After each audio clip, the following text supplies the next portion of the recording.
ओम नमो भगवते वासुदेवाय। हरे कृष्णा। प्रेम से बोलिए श्री सत्यनारायण भगवान की जय। नमस्कार भक्तगण, भगवान श्री सत्यनारायण की कृपा आप सभी पर बनी रहे। मैं कविता तिवारी आप सभी का अपने चैनल कविता ज्ञान गंगा में स्वागत करती हूँ। पूर्णिमा तिथि है। पूर्णिमा के दिन श्री सत्यनारायण भगवान की कथा का श्रवण करना और उनकी कथा अपने घर में करवाना अत्यंत फलदायी और शुभ माना जाता है।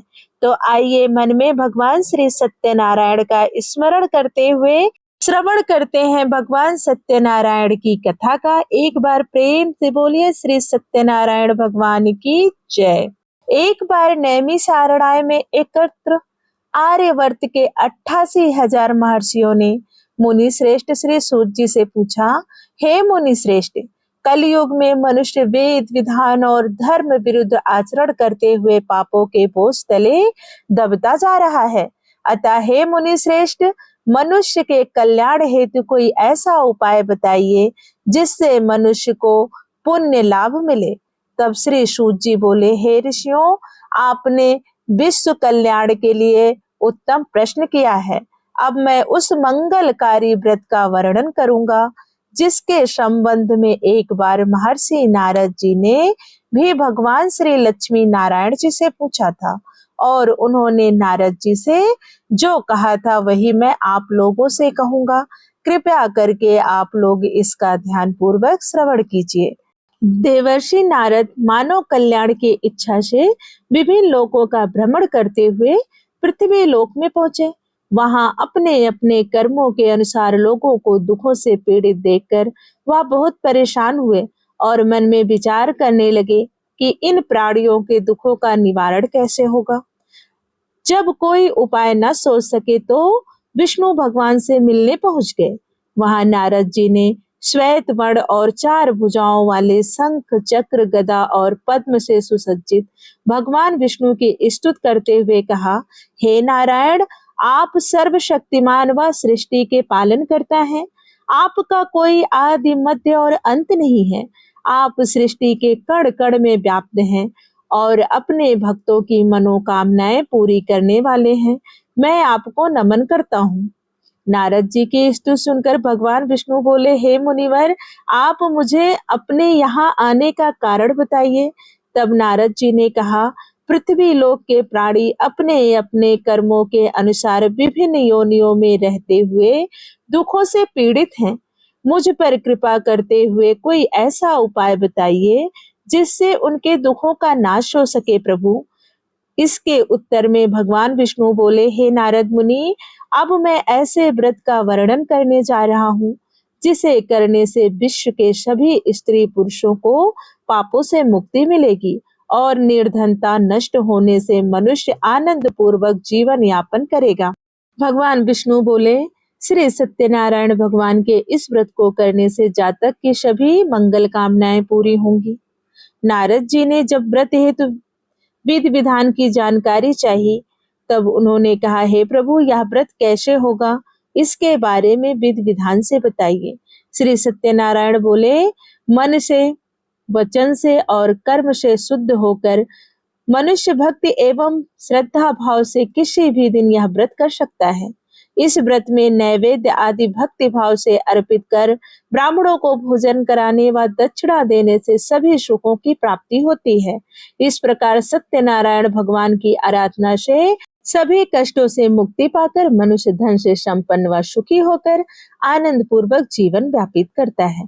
प्रथम अध्याय संपूर्ण हुआ। एक बार प्रेम से बोलिए श्री सत्यनारायण भगवान की जय। श्री सूत जी बोले, हे ऋषि मुनियों, अब मैं आप सबको उस निर्धन ब्राह्मण की कथा सुना रहा हूँ जिसने श्री सत्यनारायण भगवान का सबसे पहले व्रत किया। प्राचीन समय में वह निर्धन ब्राह्मण काशी में रहता था। भिक्षा मांगकर वह अपना जीवन यापन कर रहा था। ब्राह्मण की दुर्दशा देखकर ब्राह्मणों से प्रेम करने वाले श्री सत्यनारायण भगवान ने एक दिन बूढ़े व्यक्ति का रूप धारण करके उसके पास जाकर आदर से पूछा, हे ब्राह्मण देवता, तुम इस तरह घर घर भिक्षा मांगकर अनेक कष्टों को सहन करते हुए कैसे जीवन यापन कर रहे हो? दलिद्र ब्राह्मण ने कहा, हे मित्र, आय का कोई साधन न होने के कारण मैं भिक्षा मांगकर अपना जीवन यापन कर रहा हूँ। निर्धन ब्राह्मण की बात सुनकर बूढ़े व्यक्ति ने कहा, हे मित्र, श्री सत्यनारायण भगवान का व्रत करने से सभी कष्टों का निवारण हो जाएगा। श्री सत्यनारायण भगवान की पूजा आराधना करने से तुम्हारी सभी मनोकामनाएं पूरी होंगी और तुम्हारे घर में धन संपत्ति की वर्षा होगी। तब ब्राह्मण ने कहा, हे मित्र, अगर तुमने व्रत के बारे में बताया है तो कृपया करके व्रत करने की विधि को बताइए। ब्राह्मण के कहने पर ब्राह्मण को व्रत करने की विधि बताकर सत्यनारायण भगवान अंतर्ध्यान हो गए। निर्धन ब्राह्मण ने बूढ़े व्यक्ति द्वारा बताए व्रत को करने का निश्चय किया। उस रात उसे नींद नहीं आई। वह व्रत करने के बारे में ही सोचता रहा और रात भर श्री सत्यनारायण भगवान का स्मरण करता रहा। प्रातः उठकर सत्यनारायण भगवान का व्रत रखने का निश्चय करता हुआ निर्धन ब्राह्मण भिक्षा मांगने के लिए निकल पड़ा। उस दिन ब्राह्मण को भिक्षा में बहुत धन मिला। घर लौटकर उसने अपने आसपास के लोगों के साथ श्री सत्यनारायण भगवान की पूजा करने व उन्हें व्रत कथा सुनाने के बाद सभी को प्रसाद देकर स्वयं भी प्रसाद ग्रहण किया। कुछ दिनों के बाद ब्राह्मण की निर्धनता दूर हो गई। उसके घर में धन धान की वर्षा होने लगी। हे श्रेष्ठ मुनियों, अब मैं आपको उन लोगों की भी कथा सुनाता हूँ जिन्होंने उस ब्राह्मण से श्री सत्यनारायण भगवान की व्रत कथा सुनकर यह व्रत किया और उसके कष्ट दूर हुए। धन संपत्ति से संपन्न उस ब्राह्मण ने हर माह नियमित रूप से व्रत करते हुए जब अगले माह श्री सत्यनारायण भगवान का व्रत किया तो उस व्रत में बहुत से बंधु बांधव और मित्र सम्मिलित हुए। उसी समय एक बूढ़ा लकड़हारा वहां से गुजरा। उसे बड़ी प्यास लगी थी, अतः जल पीने की इच्छा से बूढ़े लकड़हारे ने लकड़ियों के गट्ठर को जमीन पर रखा और फिर घर के आंगन में पहुंचकर उस ब्राह्मण से पूछा, हे ब्राह्मण देवता, आप किसका पूजन कर रहे हैं? इस व्रत को करने से क्या लाभ होता है? कृपया करके मुझे भी बतलाइए। बूढ़े लकड़हारे की बातें सुनकर उस ब्राह्मण ने कहा, मैं अपने बंधु बांधवों और परिचितों के साथ श्री सत्यनारायण भगवान की पूजा कर रहा हूँ। इस व्रत को करने से श्री सत्यनारायण भगवान की अनुकंपा से निर्धनता नष्ट होती है और संसार के दुखों से मुक्ति मिलती है। ब्राह्मण से इस प्रकार का व्रत वर्णन सुनकर बूढ़ा लकड़हारा बहुत प्रसन्न हुआ और मन ही मन सत्यनारायण भगवान का व्रत करने का निश्चय किया। चलते हुए लकड़हारे ने मन में सोचा, आज लकड़ियां बेचने से जो धन मिलेगा उस धन से मैं श्री सत्यनारायण भगवान की पूजा करूंगा। मन में ऐसा विचार करते ही उस दिन लकड़हारे को अपनी लकड़ियों के दुगने दाम मिले। लकड़हारे ने उन रुपयों से केले, घी, दूध, दही, गेहूं का आटा और शक्कर खरीदा। घर लौटकर लकड़हारे ने देवों की प्रिय नगरी काशी में श्री सत्यनारायण भगवान की पूजा की। उस पूजा से उसके परिवार के व आसपास के लोग भी सम्मिलित हुए। श्री सत्यनारायण भगवान की पूजा और व्रत कथा सुनने के बाद लकड़हारे ने प्रसाद बांटकर स्वयं भी प्रसाद ग्रहण किया। सत्यनारायण भगवान की अनुकंपा से लकड़हारे के घर में धन धान की वर्षा होने लगी। उसकी निर्धनता दूर हो गई। श्री सत्यनारायण भगवान की पूजा करते हुए लकड़हारा आनंद पूर्वक जीवन यापन करता हुआ अंत में मोक्ष को प्राप्त होकर बैकुंठ धाम को चला गया। दूसरा अध्याय संपन्न हुआ। प्रेम से बोलिए श्री सत्यनारायण भगवान की जय। श्री सूत जी बोले, हे ऋषि मुनियों, अब मैं आपको आगे की कथा सुनाता हूँ। प्राचीन समय में कनकपुर में उल्का मुख नामक एक बुद्धिमान तथा सत्यवादी राजा राज्य करता था। वह प्रतिदिन मंदिर में जाकर श्री सत्यनारायण भगवान की पूजा करता था और निर्धनों को अन्न, वस्त्र और धन दान दिया करता था। उसकी पत्नी सुभद्रा बहुत सुशील थी। वे दोनों हर महीने श्री सत्यनारायण भगवान का व्रत करते थे। श्री सत्यनारायण की अनुकंपा से उनके महल में धन संपत्ति के भंडार भरे थे। उनकी सारी प्रजा बहुत आनंद से जीवन यापन कर रही थी। एक बार राजा और रानी बहुत से लोगों के साथ जब भद्रशील नदी के किनारे श्री सत्यनारायण भगवान की पूजा कर रहे थे, तो नदी के किनारे एक बड़ी नाव आकर ठहरी। उस नाव में एक धनी व्यापारी यात्रा कर रहा था। वह बहुत सा धन कमाकर अपने नगर को लौट रहा था। उसका सारा धन उस नाव में रखा हुआ था। नाव से उतरकर व्यापारी राजा के समीप पहुंचा। राजा को पूजा करते देखकर उसने कहा, हे राजन, राजन, आप इन सब लोगों के साथ मिलकर किसकी पूजा कर रहे हैं और इस पूजा को करने से क्या लाभ मिलता है? राजा ने व्यापारी से कहा, हम हर पूर्णिमा को सत्यनारायण भगवान का व्रत करते हैं और फिर पूजा अर्चना के बाद भगवान का प्रसाद लोगों में बांटकर स्वयं भी प्रसाद ग्रहण करते हैं। सत्यनारायण भगवान की पूजा से दुखियों के सारे दुख दूर होते हैं। राजा की बात सुनकर व्यापारी ने कहा, हे राजन, मैं भी श्री सत्यनारायण भगवान का व्रत करना चाहता हूँ। कृपया मुझे इस व्रत को करने की विधि बतलाइए। राजा ने व्यापारी को सत्यनारायण व्रत की पूरी विधि बताई। राजा ने व्रत कथा सुनाने के बाद व्यापारी को भी प्रसाद दिया। श्री सत्यनारायण भगवान का स्मरण करते हुए व्यापारी ने प्रसाद ग्रहण किया और लौटकर अपनी पत्नी लीलावती से कहा, हमारी कोई संतान नहीं है। यदि सत्यनारायण भगवान की अनुकंपा से हमारी कोई संतान हुई तो मैं भी श्री सत्यनारायण भगवान का व्रत अवश्य करूंगा। व्यापारी के ऐसा निश्चय करने के कुछ समय बाद लीलावती गर्भवती हुई और उसने एक सुंदर कन्या को जन्म दिया। व्यापारी ने पुत्री जन्म पर बहुत खुशियां मनाई, लेकिन सत्यनारायण भगवान का व्रत नहीं किया। जब उसकी पत्नी लीलावती ने अपने पति से व्रत करने के लिए कहा, तो वह बोला, अभी क्या जल्दी है, इसका विवाह होगा तो मैं अवश्य ही श्री सत्यनारायण भगवान का व्रत करूंगा। अपने पति के वचन सुनकर लीलावती चुप हो गई। व्यापारी की कन्या कलावती शुक्ल पक्ष के चंद्रमा की तरह बढ़ने लगी। एक दिन व्यापार में बहुत सा धन कमाकर घर लौटे व्यापारी ने अपनी बेटी को सहेलियों के साथ उपवन में घूमते देखा तो उसे उसके विवाह की चिंता होने लगी।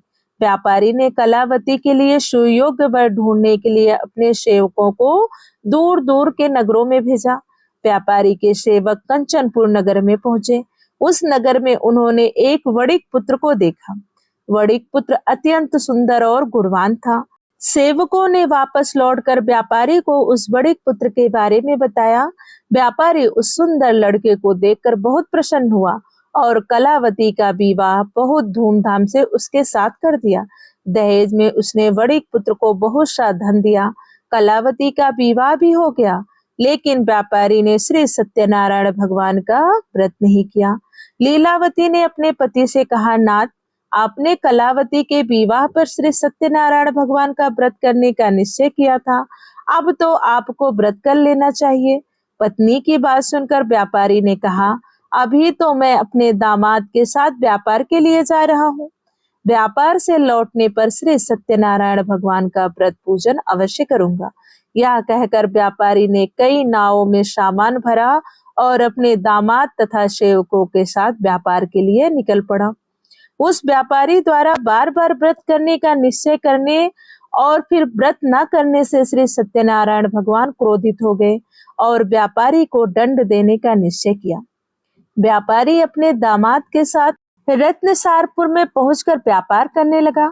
एक दिन कुछ चोर महल में चोरी करके भाग रहे थे। सैनिक उनका पीछा कर रहे थे।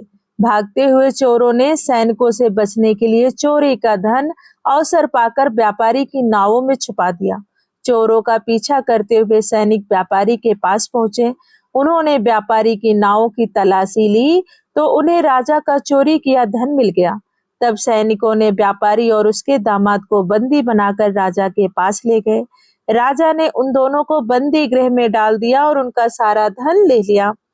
श्री सत्यनारायण भगवान के प्रकोप से उधर लीलावती भी बड़ी मुसीबतों का सामना करने लगी। उसके ऊपर मुसीबतों का पहाड़ टूट पड़ा। उसके घर में चोरी हो गई और चोर सारा धन चुरा कर ले गए। घर में खाने के लिए अन्न भी नहीं बचा। भूख प्यास से व्याकुल होकर व्यापारी की बेटी कलावती एक ब्राह्मण के घर गई। उस ब्राह्मण के घर में श्री सत्यनारायण भगवान की व्रत कथा हो रही थी। उसने भी वहां बैठकर व्रत कथा सुनी और प्रसाद लिया। घर लौटकर कलावती ने अपनी माँ लीलावती को सारी बात बताई। कलावती से श्री सत्यनारायण भगवान की व्रत कथा की बात सुनकर लीलावती ने भी व्रत करने का निश्चय किया। अगले दिन लीलावती ने अपने परिवार और आसपास के लोगों के साथ श्री सत्यनारायण भगवान की पूजा की। पूजा के बाद सबको प्रसाद बांटकर स्वयं भी प्रसाद ग्रहण किया। लीलावती ने अपने पति और दामाद के घर लौट आने की मनोकामना से श्री सत्यनारायण भगवान का व्रत किया था। लीलावती के विधि पूर्वक व्रत करने और प्रसाद ग्रहण करने से श्री सत्यनारायण भगवान ने प्रसन्न होकर उसकी मनोकामना पूरी की। उन्होंने राजा चंद्रकेतु को स्वप्न में दर्शन देकर कहा, हे राजन, व्यापारी और उसका दामाद बिल्कुल निर्दोष है। सुबह उठते ही दोनों को मुक्त कर दो। उन दोनों का सारा धन भी वापस लौटा दो। यदि तुमने ऐसा नहीं किया तो मैं तुम्हारा सारा वैभव नष्ट कर दूंगा। इतना कहकर श्री सत्यनारायण भगवान अंतर ध्यान हो गए। प्रातः होते ही राजा चंद्रकेतु ने अपने मंत्रियों और राज ज्योतिषों को रात के स्वप्न की बात बताई तो सबने व्यापारी और उसके दामाद को छोड़ देने के लिए कहा। राजा चंद्रकेतु ने तुरंत उस व्यापारी और उसके दामाद को छोड़ दिया, उसका सारा धन भी वापस कर दिया। इस प्रकार श्री सत्यनारायण भगवान की अनुकंपा से व्यापारी और उसका दामाद दोनों खुशी खुशी अपने नगर की ओर चल दिए। तीसरा अध्याय संपन्न हुआ। प्रेम से बोलिए श्री सत्यनारायण भगवान की जय। सूत जी बोले, वैश्य ने मंगलाचार कर अपनी यात्रा आरंभ की और अपने नगर की ओर चल दिए। उनके थोड़ी दूर जाने पर एक डंडी वेशधारी श्री सत्यनारायण ने उनसे पूछा, हे साधु, तेरी नाव में क्या है? अभिवाड़ी वणिक हंसता हुआ बोला, हे डंडी, आप क्यों पूछते हो? क्या धन लेने की इच्छा है? मेरी नाव में तो बेल व पत्ते भरे हुए हैं। वैश्य के कठोर वचन सुन भगवान बोले, तुम्हारा वचन सत्य हो। डंडी ऐसे वचन कहकर वहां से दूर चले गए। कुछ दूर जाकर समुद्र के किनारे बैठ गए। डंडी के जाने के बाद साधु वैश्य ने नित्य क्रिया के पश्चात नाव को ऊंचे उठते देखकर अचंभा माना और नाव में बेल पत्ते आदि देख वह मूर्छित हो जमीन पर गिर पड़ा। मूर्छा खुलने पर वह अत्यंत शोक में डूब गया। तब उसका दामाद बोला कि आप शोक न मनाएं, यह डंडी का श्राप है, इसलिए हमें उनकी शरण में जाना चाहिए, तभी हमारी मनोकामना पूरी होगी। दामाद की बात सुनकर वह डंडी के पास पहुंचा और अत्यंत भक्तिभाव से नमस्कार करके बोला, मैंने आपसे जो जो असत्य वचन कहे थे उसके लिए मुझे क्षमा कर दें। ऐसा कहकर महान शोकातुर हो वह रोने लगा। तब डंडी भगवान बोले, हे वणिक पुत्र, मेरी आज्ञा से बार बार तुम्हें दुख प्राप्त हुआ है, तू मेरी पूजा से विमुख हुआ। साधु बोला, हे भगवान, आपकी माया से ब्रह्मा आदि देवता भी आपके रूप को नहीं जानते, तब मैं अज्ञानी कैसे जान सकता हूँ? आप प्रसन्न होइए, अब मैं सामर्थ्य के अनुसार आपकी पूजा करूंगा। मेरी रक्षा करो और पहले के समान नौका में धन भर दो। साधु वैश्य के भक्ति पूर्वक वचन सुनकर भगवान प्रसन्न हो गए और उसकी इच्छा अनुसार वरदान देकर अंतर ध्यान हो गए। ससुर जमाई जब नाव पर आए तो नाव धन से भरी हुई थी। फिर वही अपने अन्य साथियों के साथ श्री सत्यनारायण भगवान का पूजन कर अपने नगर की ओर चल दिए। जब नगर के नजदीक पहुंचे तो दूत को घर पर खबर करने के लिए भेज दिया। दूत साधु की पत्नी को प्रणाम करके कहता है कि मालिक अपने दामाद सहित नगर के निकट आ गए हैं। दूत की बात सुन साधु की पत्नी लीलावती ने बड़े हर्ष के साथ श्री सत्यनारायण भगवान का पूजन कर अपनी पुत्री कलावती से कहा कि मैं अपने पति के दर्शन को जाती हूँ, तू कार्य पूर्ण कर शीघ्र आ जाना। माता के ऐसे वचन सुनकर कलावती जल्दी में प्रसाद छोड़कर अपने पति के पास चली गई। प्रसाद की अवज्ञा के कारण श्री सत्यनारायण भगवान रुष्ट हो गए और नाव सहित उसके पति को पानी में डुबो दिया। कलावती अपने पति को वहां ना पाकर रोती हुई जमीन पर गिर गई। नौका को डूबा हुआ देख व कन्या को रोता देख साधु दुखी होकर बोला कि हे प्रभु, मुझसे तथा मेरे परिवार से जो भूल हुई है उसे क्षमा करें।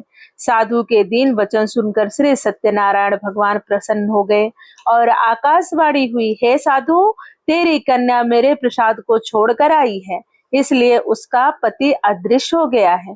यदि वह घर जाकर प्रसाद खाकर लौटती है तो इसे उसका पति अवश्य मिलेगा। ऐसी आकाशवाणी सुन कलावती घर पहुंचकर प्रसाद ग्रहण करती है और फिर आकर अपने पति का दर्शन करती है। उसके बाद साधु अपने बंधु बांधवों सहित श्री सत्यनारायण भगवान का विधि विधान से पूजन करता है तथा इस लोक में सुख भोग कर वह अंत में स्वर्ग लोक को जाता है। चौथा अध्याय संपन्न हुआ। प्रेम से बोलिए श्री सत्यनारायण भगवान की जय। श्री सूत जी बोले, हे ऋषियों, मैं और भी एक कथा सुनाता हूँ, उसे भी ध्यान पूर्वक सुनो।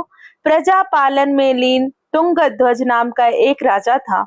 उसने भी श्री सत्यनारायण भगवान का प्रसाद त्याग कर बहुत दुख को प्राप्त किया। एक बार वन में जाकर वन्य पशुओं को मारकर वह बड़ के पेड़ के नीचे आया। वहां उसने ग्वालों को भक्ति भाव से अपने बंधु बांधवों सहित सत्यनारायण भगवान का पूजन करते देखा। अभिमानवश राजा ने उन्हें देखकर भी पूजा स्थान में नहीं गया और ना ही उसने भगवान को नमस्कार किया। ग्वालों ने राजा को प्रसाद दिया, लेकिन उसने प्रसाद नहीं खाया और प्रसाद को वहीं छोड़कर अपने नगर की ओर चल पड़ा। जब वह नगर में पहुंचा तो वहां सब कुछ तहस नहस हुआ पाया, तो वह शीघ्र ही समझ गया कि यह सब भगवान ने ही किया है। वह दोबारा ग्वालों के पास पहुंचा और विधि पूर्वक पूजा करके प्रसाद को खाया तो श्री सत्यनारायण भगवान की कृपा से सब कुछ पहले जैसा हो गया। दीर्घ काल तक सुख भोगने के बाद मरणों उपरांत उसे स्वर्गलोक की प्राप्ति हुई। जो मनुष्य परम दुर्लभ इस व्रत को करेगा तो भगवान सत्यनारायण की अनुकंपा से उसे धन धान्य की प्राप्ति होगी। निर्धन धनी हो जाता है और भय मुक्त हो जीवन जीता है। संतानहीन मनुष्य को संतान सुख मिलता है और सारे मनोरथ पूर्ण होने पर मानो अंतकाल में वैकुंठ धाम को जाता है।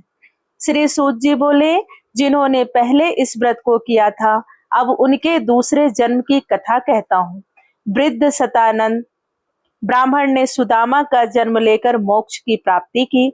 लकड़हारे ने अगले जन्म में निषाद बनकर मोक्ष प्राप्त किया। उल्का मुख नाम का राजा दशरथ होकर बैकुंठ को गए। साधु नाम के वैश्य ने मोर ध्वज बनकर अपने पुत्र को आरे से चीरकर मोक्ष पाया।